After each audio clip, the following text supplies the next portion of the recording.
Lisa was 32 years old when she realized she'd been alone for way too long. 3 years had passed since her divorce, and honestly, she'd needed that time to heal. But now her apartment felt too quiet. The silence was getting to her. Every evening after work, she'd come home, make dinner for one, and wonder if this was all there was going to be. Her sister kept telling her to try dating apps. Lisa resisted for months. The whole idea felt strange to her. Swiping through faces like shopping for groceries didn't seem right. But one Friday night, after scrolling through social media and seeing yet another friend's pregnancy announcement, something clicked. She downloaded the app. The first few weeks were disappointing. Guys who only sent one-word messages. Men who just wanted hookups. A few decent conversations that fizzled out after a day or two. Lisa was about to delete the whole thing when she got a message from someone named Alex. His profile showed a guy who traveled, had a real job, and actually wrote complete sentences. His opening message wasn't just, "Hey." He'd actually read her profile and asked about her work as a graphic designer. They texted for 2 weeks straight. Lisa found herself smiling at her phone like a teenager. Alex was different. He talked about real things. He'd been through a divorce too, so he understood her hesitation. He wanted something serious. Something meaningful. Not just casual dating or playing games. When he suggested meeting for coffee, Lisa's hands actually shook as she typed yes. Their first date was at a small cafe downtown. Lisa arrived 15 minutes early because she was nervous. When Alex walked in, he looked even better than his photos. Tall, well-dressed, with kind eyes that crinkled when he smiled. They talked for 3 hours straight. The conversation flowed naturally. He asked questions and actually listened to her answers. He told her about his business, his travels, and his family. By the time they left, Lisa felt something she hadn't felt in years. Hope. The second date was dinner. The third was a walk in the park. By their fourth date, Lisa knew she was falling for him. Alex was consistent, reliable, and seemed genuinely interested in building something real. He talked about his dreams for the future. Marriage, family, stability. All the things Lisa wanted, but had stopped believing she could have. 3 months in, their relationship felt solid. Alex introduced her to some of his friends. They spent weekends together. Lisa started imagining a future with him. Maybe this was it. Maybe after all the heartbreak and loneliness, she'd finally found someone who wanted the same things she did. Then Alex invited her to his house for the first time. He lived in a beautiful home in the suburbs, much nicer than anywhere Lisa had ever lived. He cooked dinner for her. They had wine. Everything felt perfect and romantic. Lisa thought maybe this was the night their relationship would move to the next level. After dinner, Alex's whole energy changed. He became serious, almost formal. He asked her to sit down in the living room. Lisa's heart started racing. Was he about to break up with her? Had she done something wrong? Her mind raced through every possibility except the one that was about to happen. Alex left the room for a moment and came back carrying a leather folder. He sat down next to her on the couch, but not as close as before. There was distance now, both physical and emotional. Lisa could feel it. "I need to be completely honest with you about what I'm looking for," he said. His voice was steady but serious. Lisa nodded, her throat suddenly dry. She took a sip of wine and waited. Alex opened the folder. Inside were papers. Legal documents with tiny text and official-looking headers. Lisa's eyes scanned the pages without really understanding what she was seeing. Contract.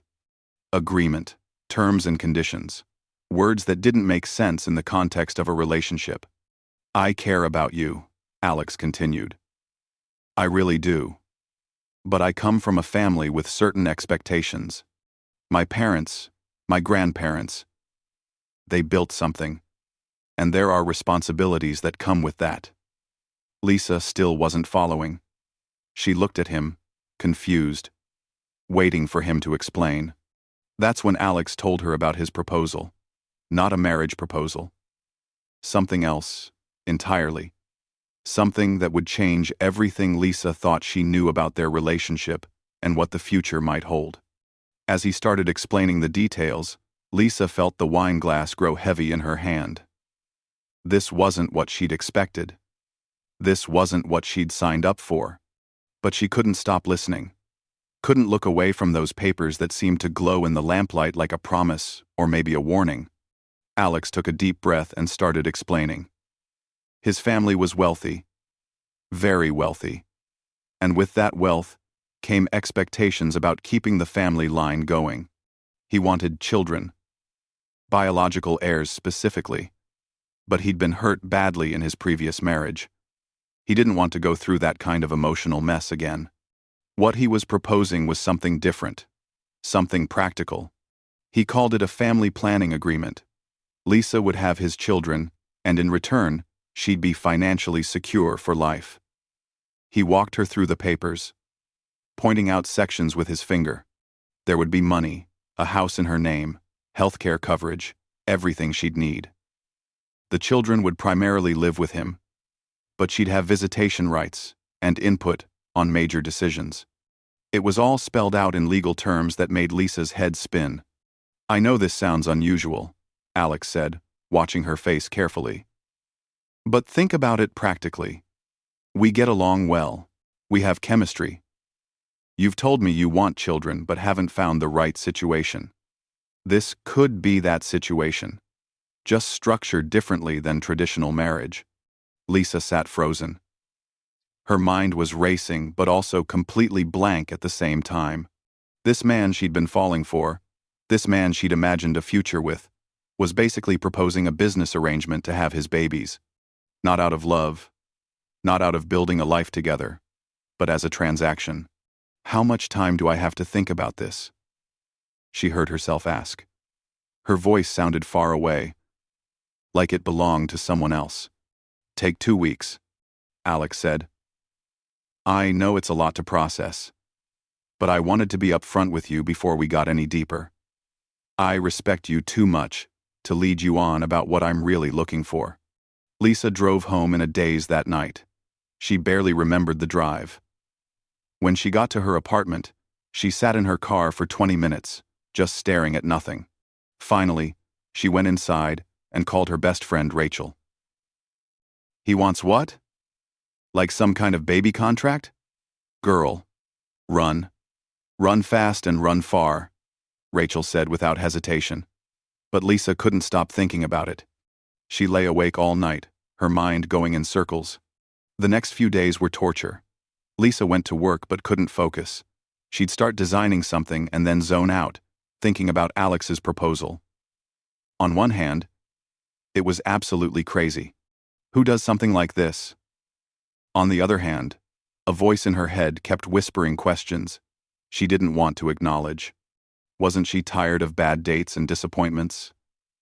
Didn't her last relationship end because the guy didn't want kids, and she did? Wasn't she worried about her age and running out of time? Didn't she stress about money constantly, taking whatever freelance jobs she could get just to make rent? Lisa started researching online. She discovered she wasn't the first person to consider something like this. There were forums and articles about unconventional family structures, co-parenting arrangements between people who weren't romantically involved, surrogacy agreements. Though this was different. People sharing their stories about choosing financial security and clear boundaries over traditional relationships that often ended in heartbreak anyway. She made an appointment with her therapist. Dr. Patterson listened without judgment as Lisa explained the situation. What concerns me most, Doctor, Patterson said carefully, is whether you're running towards something or away from something. Are you considering this because it genuinely appeals to you? Or because you're afraid of being alone? That question stuck with Lisa. She thought about it constantly. But the more she thought, the more confused she became.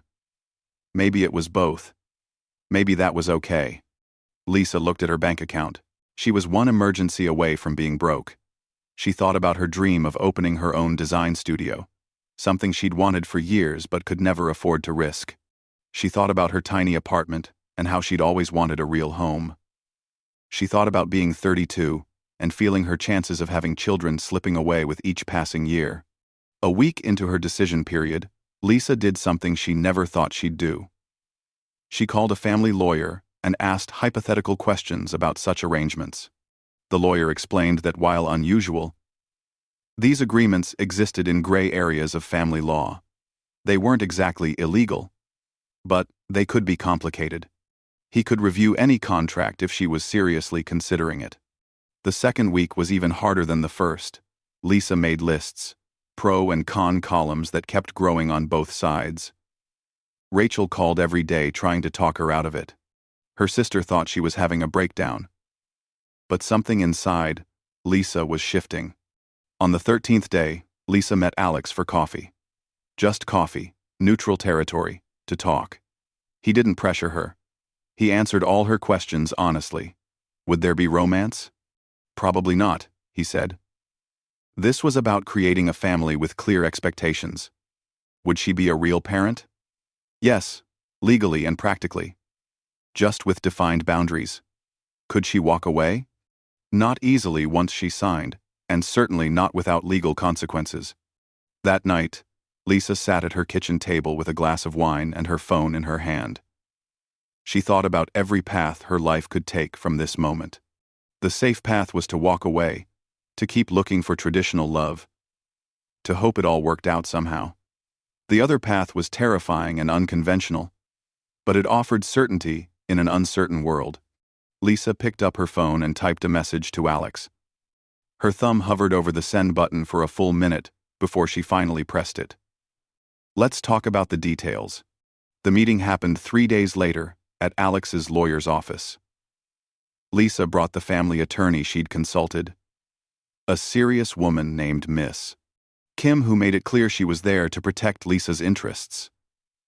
The office was all dark wood and leather chairs, the kind of place that made everything feel very official and very real.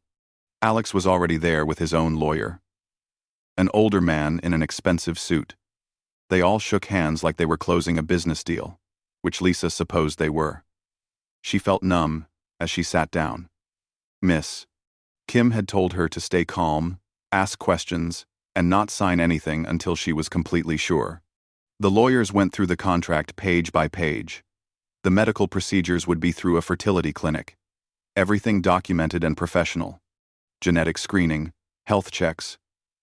The whole process outlined in clinical detail that made Lisa feel weird. This wasn't how she'd imagined creating life. There was nothing romantic or spontaneous about it. But Alex insisted on medical documentation for everything. Then came the money part. $200,000 upon the birth of each child.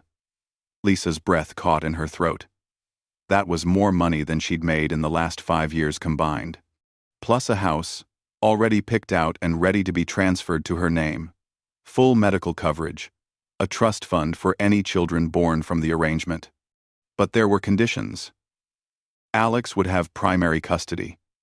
He'd make final decisions about schools, medical care, where the children lived. Lisa would have visitation rights. 3 days a week initially, then more as the children got older. She'd be listed as the legal mother with all the rights that entailed. But the day-to-day parenting would mostly be Alex's responsibility. Lisa's lawyer asked about exit clauses. What if Lisa changed her mind? What if Alex did? The penalties were severe. If Lisa backed out after conception, but before birth, she'd owe damages. If she tried to fight for more custody than agreed, she could lose her visitation rights entirely. The contract was designed to protect Alex's interests first. Though Miss Kim had negotiated some protections for Lisa too. I need to add something, Lisa said suddenly. Everyone looked at her. Therapy. Co-parenting therapy. If we're going to do this, I want us to have professional help navigating it. And I want more involvement in major life decisions. School choices, medical stuff, religious upbringing. I'm not just signing away my rights to have opinions. Alex's lawyer started to object, but Alex held up his hand. That's fair, he said, looking at Lisa directly. We can add therapy provisions and expand the consultation requirements for major decisions. They negotiated for 2 more hours. Lisa's head pounded. She drank 3 glasses of water and still felt thirsty. Finally, they had a revised version that Miss Kim said was as good as they were going to get. The lawyers stepped out to give Lisa and Alex a moment alone. Are you sure about this? Alex asked. For the first time since this whole thing started, Lisa saw something like doubt in his eyes. Maybe even concern. Are you? She shot back. I wouldn't be here if I wasn't. This is what I want. A family. Stability. Someone I trust to be the mother of my children. But I need to know you're not going to regret this and make things messy later. Lisa thought about her empty apartment, her struggling business, the years of disappointing relationships and dashed hopes. She thought about the possibility of never having children at all, of waking up at 45 and realizing that ship had sailed. This wasn't the fairy tale. But maybe fairy tales were overrated anyway. I'm sure, she said. The lawyers came back in. Her hand shook slightly as she signed her name on page after page. Alex signed too. The lawyers witnessed and notarized. Just like that, it was done. The first few months were strange. Lisa moved into the house Alex had bought. It was beautiful. Everything she'd ever dreamed of. 3 bedrooms, a yard, a real kitchen. But it felt empty. She was living in a house paid for by an agreement to have babies for someone else. The fertility process started immediately. Appointments, hormone shots, monitoring. It was all very medical and impersonal. Alex attended the important appointments, taking notes on his phone and asking the doctors questions about success rates and timelines. Lisa felt like a science experiment sometimes. Then came the day of the embryo transfer. Lisa lay on the table staring at the ceiling while doctors did their work. Alex stood off to the side, watching the monitor. When the doctor said it was done, that now they just had to wait and see if it took, Lisa felt tears slide down her temples into her hair. Alex didn't notice. He was already checking his phone. 2 weeks later, Lisa took the pregnancy test. Positive. Then another one. Still positive. The blood test at the clinic confirmed it. She was pregnant. With twins. Alex's reaction was satisfaction. He smiled. And nodded. Like someone checking off a box on a to-do list. He asked how she felt, made sure she had everything she needed, and started planning for the nursery. But there was no celebration. No joy. Just efficiency. Lisa called Rachel to tell her. Her friend was horrified but trying to be supportive. How do you feel? Rachel asked. I don't know, Lisa admitted. Scared. Numb. Sometimes I can't believe this is really happening. What she didn't say was that sometimes, late at night, she'd put her hand on her still flat stomach and wonder what she'd done. The pregnancy was lonely. Alex checked in regularly, always asking the right questions, making sure she got to her appointments. He went with her to the ultrasounds, studying the screen with interest. But there was no intimacy, no shared excitement about starting a family. It was like they were colleagues working on a project together. Lisa spent her days working on her graphic design projects from home. She spent her evenings alone, eating dinner by herself, watching her body change in the mirror. The house that had seemed like a dream now felt like a very comfortable cage. Beautiful but isolating. The babies grew. Lisa felt them move. She'd lie in bed at night with her hands on her belly, feeling them kick and roll. And she'd talk to them, softly. She told them about her life, her hopes, her fears. She promised them she'd be the best mother she could be, even if the situation was complicated. As her belly grew bigger, the reality of what she'd agreed to started sinking in deeper. These babies growing inside her wouldn't be fully hers. She'd carried them, but they'd live somewhere else most of the time. What had she been thinking? But the money kept coming as scheduled. The house was in her name now. She was locked in. The twins were born on a Tuesday morning in March. A boy and a girl, both healthy and perfect. When the nurse placed them on Lisa's chest for the first time, something inside her cracked wide open. The love was instant and overwhelming, like nothing she'd ever experienced. These tiny humans, still covered in vernix, with their eyes squeezed shut and their little fists curled up tight. They were hers. They'd been inside her body for 9 months. She'd felt every kick, every hiccup, and now, here they were, real and alive, and depending on her. Alex was there, of course. He cut the umbilical cords, held the babies carefully, took photos. But his emotions seemed measured, controlled.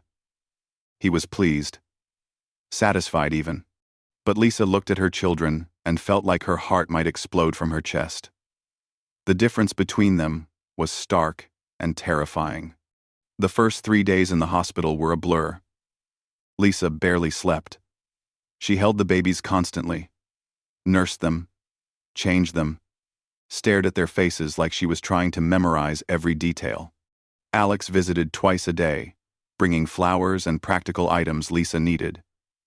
He'd hold the babies competently, but there was something missing. That wild, irrational love that was consuming Lisa didn't seem to touch him the same way. Then came the day she'd been dreading.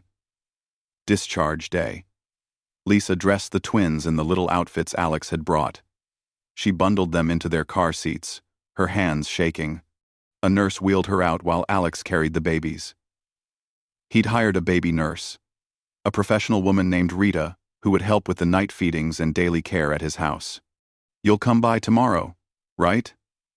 Alex asked, as he loaded the car seats into his SUV. Same schedule we discussed. Tuesday, Thursday, Saturday, and every other Sunday. Lisa nodded because she couldn't speak. She watched him drive away with her children, and then she got into her own car and sobbed so hard she couldn't see. A security guard eventually tapped on her window to make sure she was okay. She wasn't okay. She would never be okay again. Going home to an empty house was torture.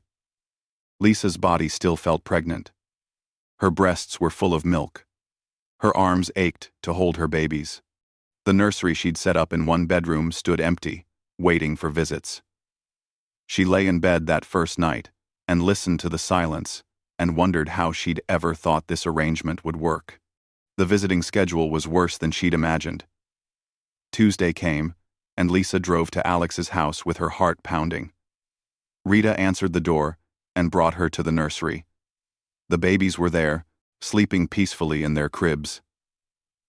Lisa spent 4 hours with them, feeding them, changing them, just holding them. But when it was time to leave, she had to hand them back. Had to walk out that door and leave her children behind. This became her life. 3 or 4 times a week, she'd drive to Alex's house for her scheduled time with the twins.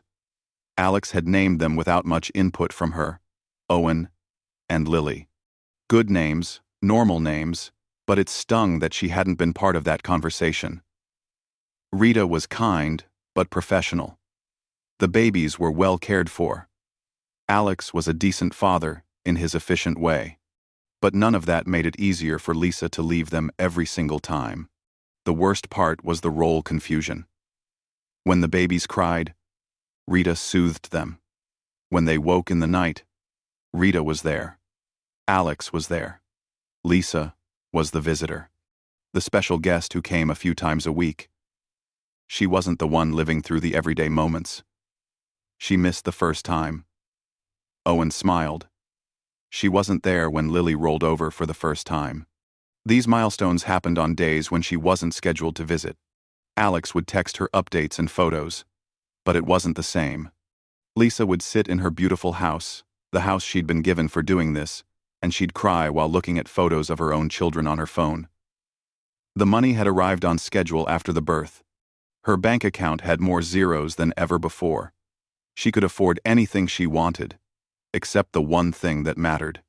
Lisa tried to throw herself into work. She'd used some of the money to start her design studio, something she'd dreamed about for years. She had clients now, interesting projects, creative freedom, everything she'd thought she wanted. But every success felt hollow. She'd be in a meeting presenting designs, and her mind would drift to wondering what the twins were doing right then. Were they napping? Playing? Did they miss her? The co-parenting therapy sessions Alex had agreed to helped a little. The therapist was good, helping them communicate better about the baby's needs. But even the therapist seemed puzzled by their arrangement. Most co-parenting clients she worked with were divorced couples trying to navigate custody. Lisa and Alex had never been married. Never even been romantic partners, really. They'd created children together through a contract. And now, they were trying to figure out how to make that work. Months passed. The twins grew. They started babbling, then crawling. Lisa was there for some of it, but she missed so much. The hardest part was that they didn't seem to miss her when she wasn't there. They were attached to Rita, to Alex, to their routine. Lisa was part of their life, but not the center of it. And every time she left Alex's house, the pain got worse instead of better. Friends and family had mostly stopped asking how she was doing. What could she say? That she'd made the biggest mistake of her life? That she'd sold the most important thing a person could sell for money and security? That she went to sleep every night in a house that felt like a monument to her own terrible choices? The twins turned 1. Alex threw a birthday party at his house. Lisa helped blow out the candles and cut the cake. She smiled in photos. She played with Owen and Lily, tickling their bellies and making them laugh. But when the party ended and she had to leave, she sat in her car and had a panic attack. Her chest felt tight. She couldn't breathe. This couldn't be her life. This couldn't be all she got with her own children. That night, Lisa made a decision. She couldn't keep living like this. Something had to change. She either needed to find a way to accept this arrangement and make peace with it, or she needed to fight for more. Consequences be damned. The question was, which path would destroy her less? Lisa spent weeks gathering courage. She reread the contract until she had it memorized. She met with Miss Kim again to explore her options. The news wasn't good. Breaking the contract would mean returning all the money, potentially losing her house, and facing a lawsuit. Worse, if Alex wanted to be cruel, he could limit her access to the twins even more than the contract specified. The law was complicated, and contracts like this existed in gray areas that judges handled unpredictably. But they're my children, Lisa said, her voice breaking. I gave birth to them. Doesn't that mean something? It means something, Miss Kim said carefully. But you signed away a lot of your rights. A judge would see that you entered this agreement voluntarily, with legal representation. It's not impossible to fight. But it would be expensive, lengthy, and the outcome is uncertain. You might end up with even less than you have now. Lisa went home and looked around at her beautiful house. Her studio was thriving. Her bank account was healthy. On paper, her life looked great, but she was dying inside. Every Tuesday, Thursday, and Saturday, she'd drive to Alex's house and spend a few hours with Owen and Lily. And every time she left, a piece of her broke off and stayed behind. The breaking point came on a Thursday afternoon. Lisa was video chatting with her sister when Alex called. She put her sister on hold and answered, "Hey, is everything okay?" "Everything's fine," Alex said. "I just wanted to let you know that Lily took her first steps today. Rita caught it on video. I'll send it to you." Lisa thanked him and hung up. Then she watched the video he sent.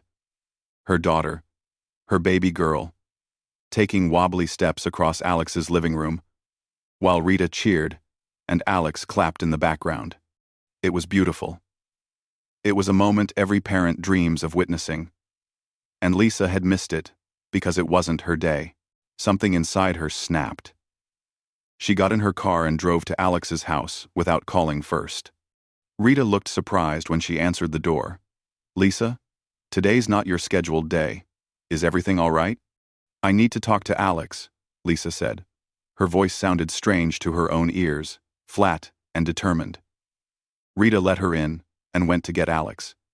He came downstairs, looking concerned. "What's wrong? Did something happen?" "We need to talk," Lisa said. "Really talk. About how this is working. Or how it's not working."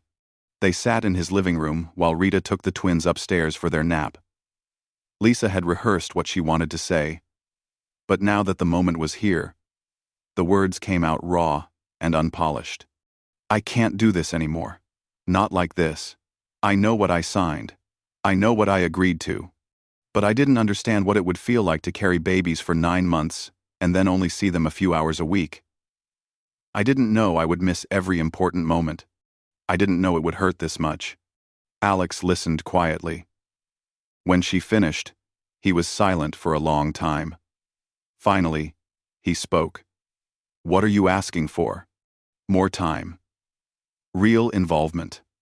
I want to be a real parent, not a visitor. I want them to know me as their mother, not just some woman who comes by a few times a week." "That's not what we agreed to," Alex said, but his voice wasn't angry. He sounded tired. "I know. And maybe that makes me a terrible person for wanting to change things now. But I'm asking anyway. I'm begging, actually. Please. We can renegotiate. We can figure something out. But I can't keep living like this. It's destroying me." End quote. End quote. Alex stood up and walked to the window. He stood there for a long time, looking out at his backyard, where the twins would play when they got older. The whole point of this arrangement was to avoid the messiness of a traditional relationship. Clear boundaries, clear expectations. What you're asking for changes everything. "I know," Lisa said. "But maybe clear boundaries don't work. When it comes to children, maybe I was stupid to think they would. You weren't stupid. We both thought this would work. But I've noticed how you are with them, how you look at them. Rita's mentioned that you cry when you leave sometimes." He turned to face her. "I'm not heartless, Lisa. I see that this is hard for you. So what do we do?" Lisa asked. They talked for 2 hours. It wasn't easy. Alex was resistant to major changes. The arrangement was working for him. His life was structured and organized. The twins were well cared for. But eventually, Lisa's raw honesty got through to him. Or maybe he just realized that an unhappy, desperate co-parent wasn't good for anyone, especially not for Owen and Lily. They agreed to try a new schedule. 4 days a week instead of 3. Overnight stays at Lisa's house starting next month. Equal input on major decisions. In writing. Continued therapy sessions to navigate the changes. It wasn't everything Lisa wanted, but it was more. It was progress. Over the next 6 months, things slowly got better. The twins started staying overnight at Lisa's house. They learned that they had 2 homes, 2 routines. Owen's first word was "Mama," and he said it to Lisa. She cried for an hour. Lily learned to stack blocks at Lisa's house, and Lisa got to witness it and cheer and take her own video. It still wasn't perfect. The arrangement was still unconventional and sometimes awkward. Lisa still struggled with not having full custody. But the twins were happy and healthy. They knew they had 2 parents who loved them. They were learning to navigate their unique family structure. Lisa kept her studio. She kept the house. The financial security that had seemed so important when she signed the contract turned out to be useful after all. It gave her flexibility to be present for her children in ways she couldn't have been if she was struggling financially. One evening, as she was tucking Owen and Lily into bed at her house, Lily looked up at her and said, "Love you, Mommy." It was the first time either of them had called her that. Lisa's eyes filled with tears. "I love you too, baby girl. So much." After they were asleep, Lisa sat in her living room and thought about the journey that had brought her here. She'd been so lonely and desperate for connection that she'd agreed to something most people would find unthinkable.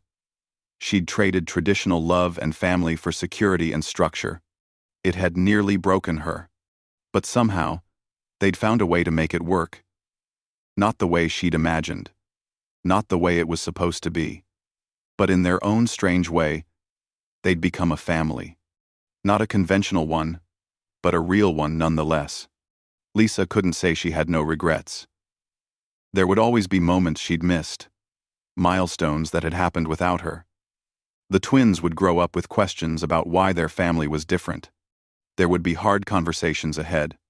But as she looked at the photos on her wall, Owen and Lily at the park, at their birthday party, their first day of daycare, Lisa realized something. She'd wanted a connection, and she'd found one. Just not in the way she'd expected. Her children were her connection. Not to Alex, not to some romantic ideal, but to something deeper. To purpose, to love, to a future that was messy and complicated but ultimately worth fighting for. She'd entered into a contract thinking she could separate emotions from reality. She'd been wrong about that. But maybe being wrong had led her exactly where she needed to be. Not in spite of the mistakes, but because of them. Her path to motherhood had been unconventional and painful, but Owen and Lily were here. Real and loved, and hers in all the ways that truly mattered. Lisa turned off the lights and checked on the twins one more time before going to bed. They were sleeping peacefully, their tiny chests rising and falling with each breath. Tomorrow, they'd go back to Alex's house. The day after, they'd have therapy. The schedule would continue, the arrangement would persist. But for tonight, in this moment, they were all together, under one roof. And that was enough.